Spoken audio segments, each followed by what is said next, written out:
Are we headed toward a renewed Cold War? One analyst who has briefed both Republican and Democrat presidents on Russia has some answers. She'll discuss her thoughts next on Global Perspectives.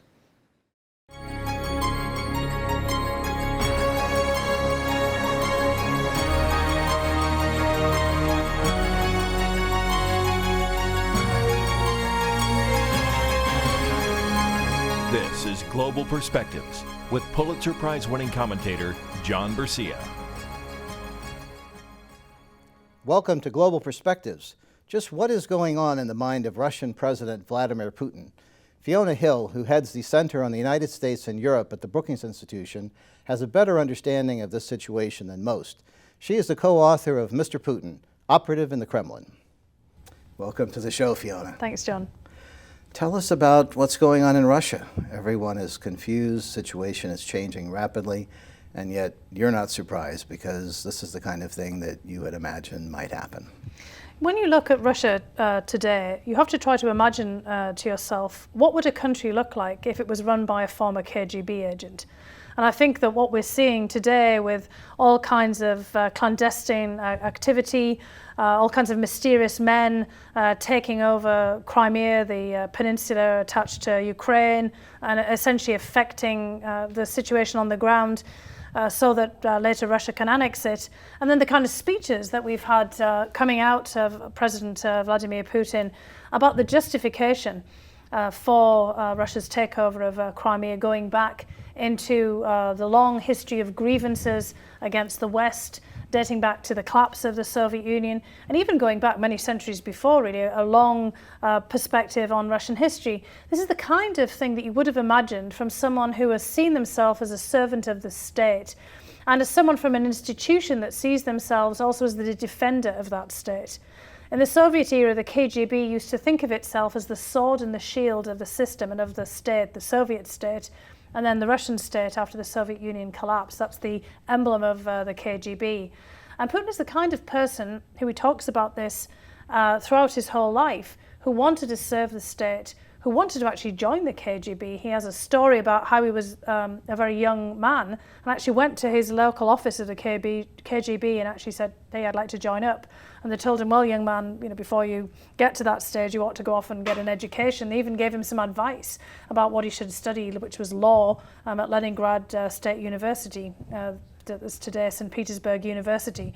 So Putin's been preparing for a very long time to put himself into this position, at least in his mind, of being the person who is acting in the interests of Russia. And Crimea, the peninsula that Russia has just taken away from Ukraine, was historically part of the Russian Empire.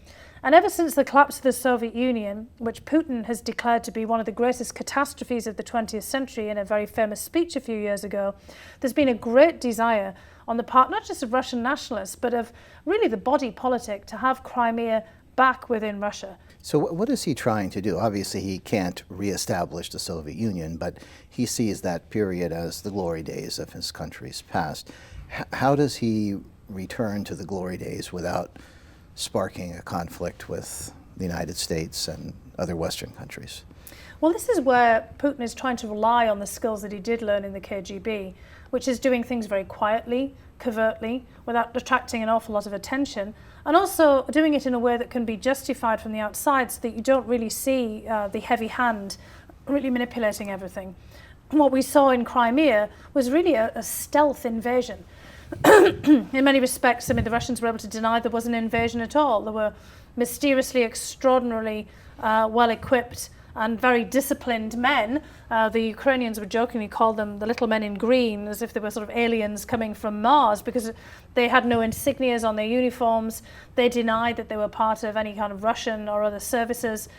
They said that they were part of self-defense forces, or that they'd been called in to help with security.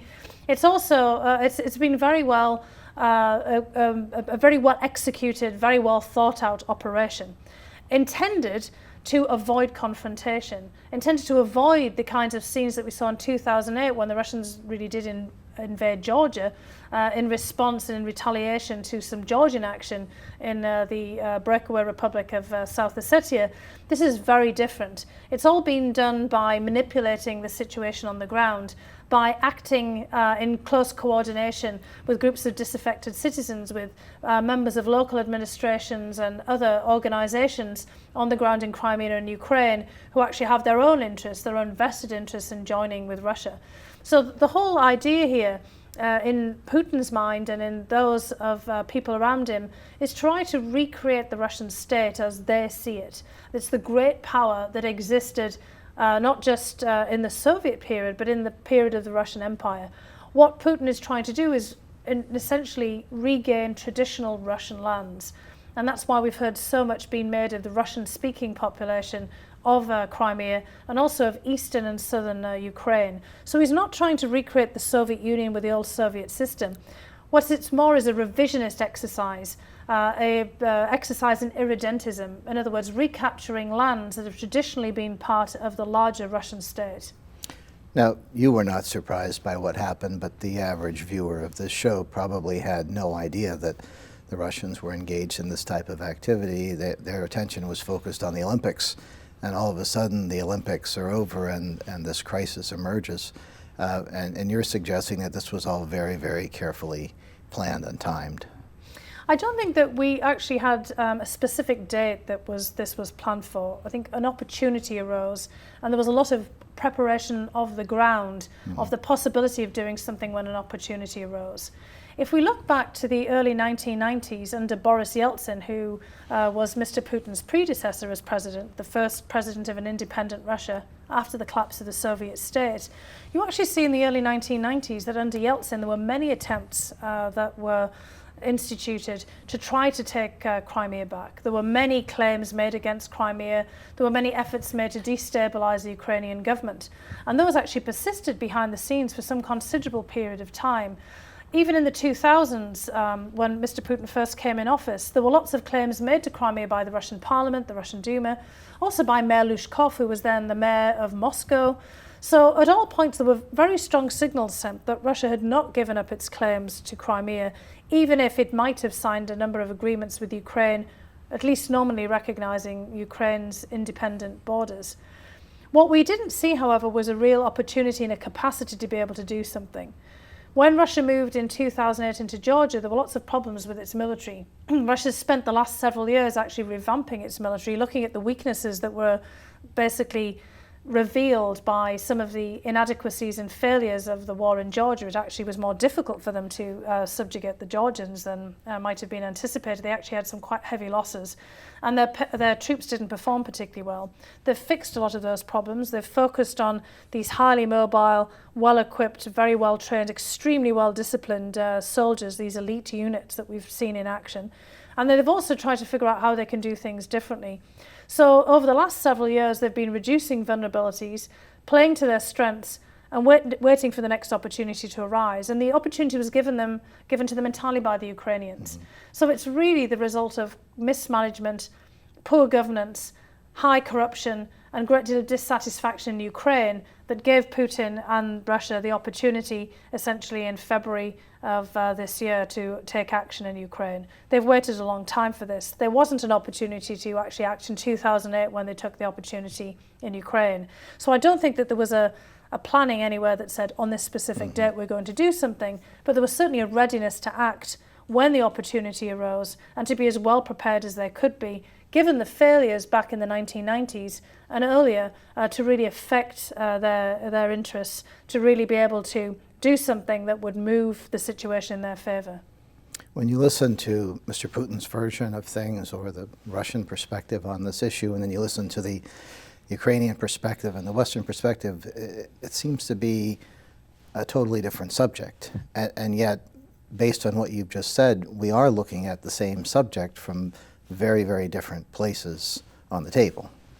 Yes, there's a famous phrase that's been attributed recently to Angela Merkel, the Chancellor of Germany. She's supposed to have said in an exchange with President Obama that Putin is in another world. And that was picked up in the media. There's been some stepping back from that by the German Chancellor's office. But I've spoken to a number of German journalists who said she did indeed say this. And while that's been picked up in our media in the US as saying he's delusional, What was really meant by this comment in the German context was he inhabits a different frame of reference. He has a different worldview and a different mindset, one that's very different from our own. So his perspective, his filter, the prism, the lens, whatever you want to use as the metaphor for this of looking at things is very different from ours. I think that's why we haven't really understood what he was about and the real depth of intention to do something in the case of Crimea and more broadly in Ukraine to maintain Russia's influence. Since the very beginning of the 1990s under Yeltsin and since the very beginning of Putin's presidency, he came into power in 1999-2000, he and again all of his predecessors have made it very clear that NATO expansion and the enlargement of the EU into those territories of the former Soviet Union was unacceptable. They had to swallow the big bag enlargement of both NATO and the EU in 2004 when most of the old Soviet bloc, the Eastern Bloc, was brought in to both of those institutions, including the Baltic states of Lithuania, Latvia and Estonia, which of course we never recognised as being part of the Soviet Union after they were recaptured in between the World War I and the end of World War II. But when it came to places like Ukraine, Moldova, Georgia, all countries that have also been in negotiations both with NATO for membership action plans and also with the EU for their association agreements, the Russians kept drawing a firmer and firmer line. And one of the reasons that Russia reacted as it did in 2008, which led us to the war with Georgia, was because the Georgians had asked, along with the Ukrainians at that point, for a membership action plan for NATO. And the Georgians were really gung-ho about this. The Ukrainians were, at the popular level, actually not very much in favour.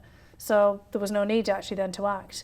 But what precipitated the recent set of events was the attempts to basically sign association agreements between Ukraine and the European Union at the EU summit in Vilnius in November of last year.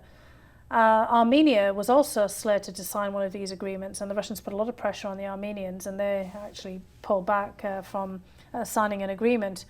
But Ukraine had already initialed agreement and wanted to go ahead with formalising this. And Moldova and Georgia actually initialed these agreements at the summit. And it was very clear at that point that Russia would take action to punish all three of the countries for these actions. And indeed, it was in anticipation that if they'd actually gone ahead and formally signed, which would have started then the implementation of various legislation from the EU in Ukraine, that Viktor Yanukovych, who is now the fled president of Ukraine, actually pulled back from signing and said it was because of Russian pressure. And since then, we've really seen the escalation in a confrontation that's not just now between Russia and NATO, but is now between Russia and the EU. So in a sense, all of Western institutions are in confrontation with Russia as a result of the recent developments. We're in a situation that perhaps actually should have been anticipated, looking at the pattern of Russian actions and reactions over the last 20 years. But I think we all lulled ourselves into a false sense of security in the United States in particular, and perhaps in Brussels and at other places. I wouldn't have said in Warsaw or some of the capitals much closer to Russia. But we thought that because Russia had acquiesced in these other periods of enlargement, that meant they accepted it. It simply meant that they didn't have the capacity to roll it back. And Vladimir Putin has now shown that he has not just the capacity, but also the willingness to take action. And he's now making that red line red most definitively, and showing us that if we go beyond that, he's prepared now to take military action, just as he did in Georgia in 2008, but this time, with much more escalatory capacity and potential if a confrontation breaks out over Ukraine. Well, the Georgia intervention came during the closing days of the Bush administration. This one has taken place under Obama. What is the difference in the way you think Putin views the Obama administration versus the way he viewed the Bush administration, where he seemed to have at least some sort of grudging respect for the president? There was certainly a difference in the personal relationships between Putin and Bush and Putin and Obama. There is no personal relationship, frankly, between Putin and Obama. But between Putin and Bush, there was actually something of a genuine warmth. It certainly seemed to be that there was a mutual respect there. But I have to say that Putin started to have a very bleak view of the United States, even in the Bush administration. It wasn't a question of perceptions of US strength. It was a perception of the capacity of the president to make good on undertakings. Putin believed he was promised many things by Bush, There were many undertakings for more deep, genuine strategic partnership between Russia and the United States that never transpired, because the United States president is always the captive of his own system. The executive power here, even under Bush and Cheney, was never as powerful as it might have appeared from the outside, particularly when it came to issues like trade. And this was one of the issues that the Russians were really hard over on. They wanted to see more investment from the United States. They wanted to see Jackson Vanik, the prohibitions against most favoured nation status lifted. Bush wasn't able to do that. In many respects, that was because he was hobbled by Congress. Obama was actually able to do that, but only in return for actually putting through another set of sanctions, the Magnitsky Bill, against Russia, with more individuals targeted for exclusion under US legislation. So time and time again, Putin believes that the United States presidents, it doesn't matter who they are actually weak from his perspective. They are constrained by the system in which they operate. They're constrained by the media, by media scrutiny. They're constrained by Congress. They're constrained by a whole host of other factors. I mean, this is the robustness of our democracy, and they can never really deliver on the things that Russia wants them to deliver on. Now, we might actually be quite glad that the president doesn't deliver on many of these things, where I think a lot of these things would not be in our interests. But there's also another dimension here, that Putin and the Russians around him believe that we're always meddling in their affairs. They believe at the same time, while our executive power is quite weak, that our intelligence and security services are very strong and that we're constantly involved in their domestic affairs. Putin has actually believed that since the Bush days, and in fact all the way since the end of the Cold War, there's been no change in the intelligence perspective and focus on Russia, and that time and time again the US is interested in regime change. And so one of the differences that we see now is when Putin decided he was going to come back into the Russian presidency at the end of 2011, he made that Arnold Schwarzenegger "I'll be back" announcement, completely ending the power sharing arrangement with Dmitry Medvedev, who was then the president. And he switched back from being prime minister president. It was a very unpopular move internationally. Everybody expressed horror at the fact that he was going to do this. And then there was these massive protests, I mean, really massive in a Russian context, of hundreds of thousands of people taking to the streets of Moscow and some of the large cities like St. Petersburg, his hometown, in protest at this decision. And that seems to have really rattled as well as angered Putin. And I think he really genuinely believes that the US was behind a lot of this. There was a lot of manipulation of these protests in the event of actually toppling him. So he looks at Ukraine and the overturning of Yanukovych. He sees the hand of the US and the CIA there. He sees that in his own context. So he really believes that we're out to get him. Now, people may think, listening to this, oh, come on, he doesn't really believe this. But you have to think, again, back to what I said at the beginning, this is a former KGB agent. He might still be a KGB agent because in his mind, once you're in those institutions, you never leave them. Mm-hmm. You just go into not so active service. And his whole early life and early career was shaped and framed by the Cold War. I mean, he joins the KGB in the 1970s, the height of the dissident movement, when the KGB and the CIA were going at each other, and the CIA was certainly trying to influence the dissident movement. We've just had revelations in the last several days and weeks that Dr. Zhivago, the great novel by Boris Pasternak, was actually first published in English by the CIA. Now, if you were in the KGB and you knew these kinds of things, in the past you knew what the CIA did and you had more confirmation of it now. You've got Edward Snowden revealing all the NSA secrets sitting in Moscow with you. You have a pretty dark view of the world and you don't have anything into that frame of reference, getting back to that point, he inhabits a different worldview, to prove otherwise. So yes, he does believe this. We may think that this is preposterous, but at the same time he believes this. And so he sees the United States as a great threat to him personally and a threat overall to Russia. And he sees it under Obama, now that he has Edward Snowden, he's had all these protests against his re-election as president, that we've somehow been stepping this up. And the Obama administration, just like the Bush administration, has been, in his view, in the business of regime change. We've had Libya, we had before that Iraq, we've had interventions in Afghanistan. He believes that we're just continuing on the same front, and if we could have done, we would have also overthrown Assad in Syria. Mm-hmm. So for Putin, this is all part of a game, and the game has heated up with Obama. And he also does see Obama, in many respects, as also a lame duck, because he's at the end of his presidential term. They have no personal relationship. So there's really no ballast there. There's nothing there to really keep this relationship going, but also to change his perspective on how the US interacts with him. And he doesn't really have, I think, much patience now for the Obama administration. He's going to wait them out and see how the campaign picks up here and see who he's going to have to deal with next and start planning accordingly. If you had some private time with Mr. Putin, what would you say to him? And not one of these unrealistic situations where you have 5 minutes and 2 questions, but if you just had some relatively unrestricted private time, is there something you would choose to explore that you think might open his eyes to how all of this is perceived in the West and where this might end?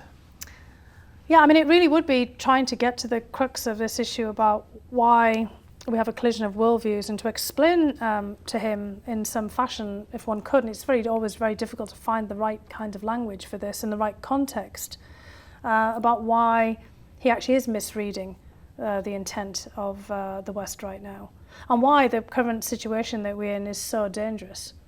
It may be, however, that Putin actually wants to have a full-blown knockdown competition confrontation now.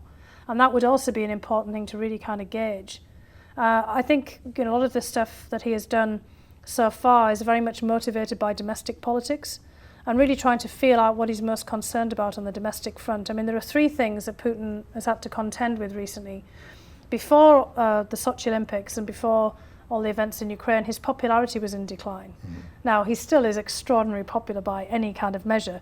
When I say decline, his ratings went from the 80s, 84, 85%, down to 64%, but it was a 20% drop, and it was a steadily down slope in the ratings from 2008 to just the end of last year.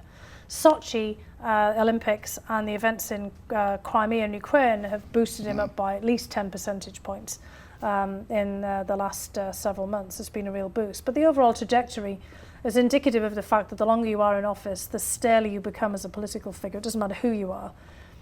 The 2 other factors that he has to contend with is a slowing of the Russian economy, so a lot less of resources to basically pay people off with and get things done. Obviously a lot more of a tighter competition domestically. And then the 3rd factor was actually the growing rise of Russian nationalism. So one of the reasons why he's been so hard over on Ukrainian nationalism, on Ukrainian politics, is because of the same fears of the right-wing forces, the kind of neo-fascist types that we've actually seen in the, not in the forefront necessarily, but right there in the center of some of the revolutionary activities in Ukraine. Those same forces are mirrored in Russia as well. And it's that kind of equivalent of the far right that Putin's very worried about. In many respects, what he's done in Crimea and Ukraine, he couldn't afford to lose Ukraine and Crimea with all of its ethnic Russians and Russian speakers. There's always a difference here. Not all Russian speakers are ethnic Russians, but this taking, basically claiming the Russian-speaking world as Russia's, that is a very important platform for the Russian right, the Russian nationalists. And they have been a very key factor in Russia since the 1990s, pushing a Russia for Russians perspective. Those are the people who could really challenge him if he loses popular legitimacy. And so a lot of the things that he's done for them.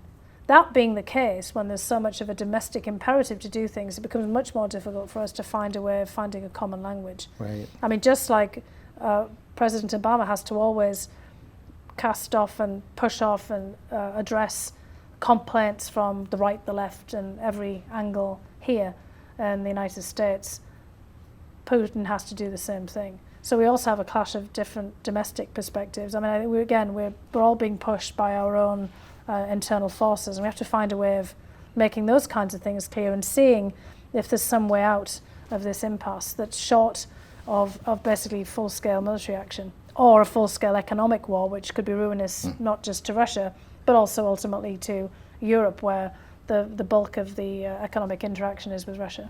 Good. Well, thank you for joining us Thanks, today, John. Fiona Hill. Thank you. And thank you. For Global Perspectives, I'm John Bercia. We'll see you next time.